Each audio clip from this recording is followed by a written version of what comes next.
Imagina você encontrar algo que brilha no escuro, algo completamente inofensivo. Agora imagina você mostrar aquilo para os seus amigos, para a sua família e para os seus filhos e descobrir dias depois que aquele brilho era capaz de matar. Em setembro de 1987, uma simples cápsula transformou Goiânia em um dos maiores palcos de acidentes radiológicos mundial. Pessoas tiveram suas vidas completamente destruídas. Crianças foram contaminadas. Casas foram demolidas. E o medo se espalhou no Brasil inteiro. É a história real do Césio 137. O maior acidente radiológico do Brasil. Uma tragédia que começou silenciosa e que deixou marcas permanentes até o dia de hoje. Nenhuma tragédia começa do nada. E essa começou anos antes de alguém sequer tocar uma cápsula radioativa. Na década de 1980, Goiânia passava por um intenso processo no crescimento urbano. Novos bairros surgiram rapidamente. Construções apareciam por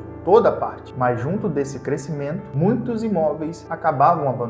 Entre ele, o Instituto Goiano de Radioterapia, uma clínica especializada em tratamento contra o câncer. Quando as suas atividades foram encerradas, esse equipamento ele deveria ter sido retirado de forma segura, mas como sabemos muito bem, isso não aconteceu. Dentro do prédio permaneceu um aparelho de radioterapia contendo uma fonte extremamente perigosa. O equipamento ficou ali por anos, sem vigília, sem isolamento e sem qualquer fiscalização adequada. Disputas judiciais envolvendo a propriedade do imóvel contribuíram para que ninguém assumisse a responsabilidade do local. Enquanto isso, o aparelho permanecia esquecido, esperando, como uma bomba relógio prestes a explodir. O mais assustador é que tudo isso poderia ter sido evitado. Se o equipamento tivesse sido removido de forma correta, se tivesse sequer havido uma fiscalização, se alguém tivesse cumprido o teu dever, nada disso teria acontecido. E o preço que pagamos foi muito alto. No dia 13 de setembro de 1987, dois homens entraram nesse prédio procurando algum tipo de coisa que pudesse ser vendido, sucata basicamente. E foi aí que eles encontraram esse aparelho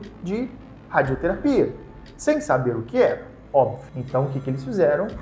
Eles pegaram o carrinho de mão, botaram esse aparelho em cima do carrinho de mão e levaram esse aparelho para a oficina para que ele pudesse ser desmontado. O que eles não sabiam é que dentro daquela peça existia algo tão perigoso que eles não podiam imaginar. Dentro desse equipamento havia uma pequena cápsula e essa cápsula foi capaz de mudar a vida de centenas de pessoas para sempre. Naquele momento, sem eles saber, eles deram o primeiro passo rumo a uma das maiores tragédias da história brasileira. Depois de muito esforço, eles conseguiram chegar numa parte diferente daquele equipamento. Era uma pequena cápsula de metal pequena, diferente ali de todas as peças. Eles, curiosos, decidiram abri-la e foi ali então que eles encontraram o inesperado, um pó azul brilhante. Durante a noite, aquele material emitiu uma luz fascinante, bonita, hipnotizante, encantadora.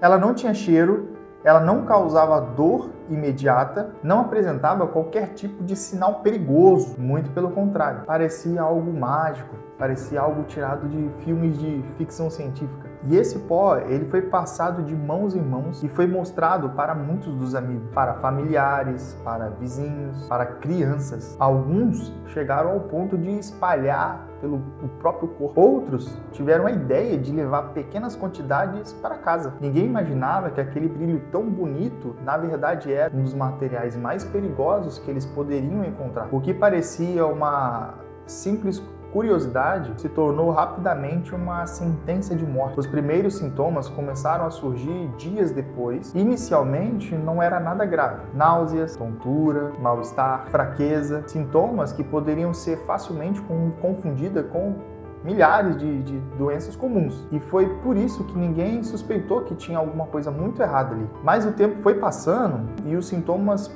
pioraram. Muitas vítimas começaram a ter vômitos constantes, queimaduras misteriosas, lesões na pele, feridas que pareciam surgir sem explicação. Os médicos então começaram a ficar confusos. Eles não conseguiam identificar a origem do problema. Enquanto isso, a contaminação ela continuava se espalhando, porque cada pessoa contaminada acabava expondo outra pessoa. E a radiação era totalmente invisível, silenciosa e extremamente extremamente destrutiva. Foi aí então que começaram a perceber um padrão. Pessoas diferentes, de lugares diferentes, apresentando o mesmo sintoma. Algo muito sério estava acontecendo. E quando especialistas finalmente analisaram os casos, a verdade veio à tona. As vítimas estavam sofrendo os efeitos da radiação. A cidade de Goiânia começou a enfrentar uma emergência sem precedentes. O que antes parecia um conjunto de casos isolados transformou rapidamente em uma operação de grande escala. Então, equipes especializadas foram enviadas até o local.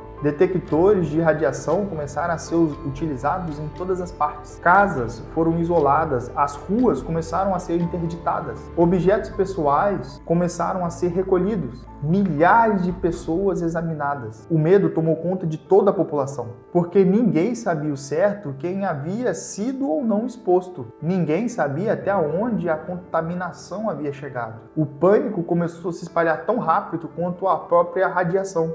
E entre todas as vítimas dessa história, uma pessoa se destacou. A história da Leide das Neves Ferreira. Uma criancinha de apenas 6 anos. Ela teve o contato direto com o material radiológico. Sua mãe disse que fez o ovo cozido, foi tomar um banho e quando voltou, a garotinha estava comendo o ovo cozido com as mãos sujas do césio, que antes ela estava brincando no quarto, sem qualquer noção do perigo. E poucos dias depois começaram os sintomas e o estado dela piorou rapidamente. Os médicos tentaram fazer tudo o que podia, mas infelizmente ela faleceu. A morte dela chocou todo o país e transformou o seu nome em um dos maiores símbolos quando falamos dessa tragédia. Mas os danos por conta dessa tragédia não foram só físicos, também foram psicológicos. Porque o que aconteceu com os sobreviventes é surreal. O medo da radiação virou uma onda de preconceitos. Os sobreviventes começaram a ser evitados. Moradores de Goiânia sofreram discriminações de todas as partes. Hotéis recusaram a recebê-los como hóspede. Empresas evitaram contratar moradores de Goiânia. Muitos acreditavam que qualquer contato que ele tivesse com uma pessoa de Goiânia poderia trazer risco à própria saúde. E durante o enterro da Leide, um manifesto foi feito para que ela não fosse enterrada no cemitério.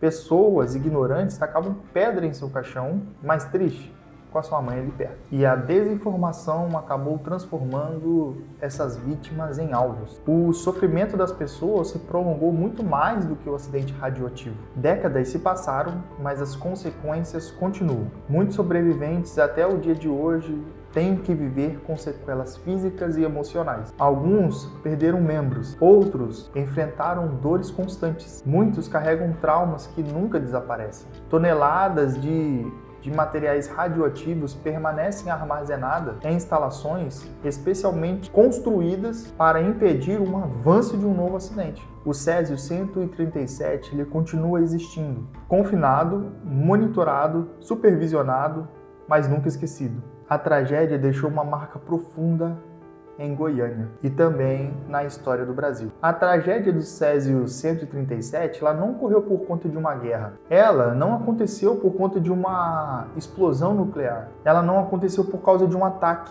Ela aconteceu por conta de negligência, por abandono e por falta de fiscalização, por falta de informação. Uma simples cápsula abandonada foi capaz de mudar a vida de centenas de pessoas e deixou uma lição que continua extremamente atual. Quando responsabilidade e conhecimento faltam, até algo inofensivo pode se tornar uma tragédia de tamanhos inimagináveis. Porque às vezes o perigo ele não faz barulho, ele não tem cheiro. Às vezes o perigo ele nem pode ser visto. Às vezes ele só brilha no escuro. E quando nós percebemos o que realmente é, pode ser tarde demais. Mas esse vídeo não é para trazer culpados, é simplesmente para conscientizar. É simplesmente para homenagear as vítimas e trazer uma espécie de conscientização para que algo desse tipo não venha acontecer novamente. Muito obrigado por terem assistido até aqui. Eu espero de coração que vocês tenham gostado. Não esqueça de deixar o seu like. Escreva aqui nos comentários o que você achou. E se você tem alguma ideia de um outro vídeo que eu possa trazer no canal, deixa aqui nos comentários. Até a próxima e foi!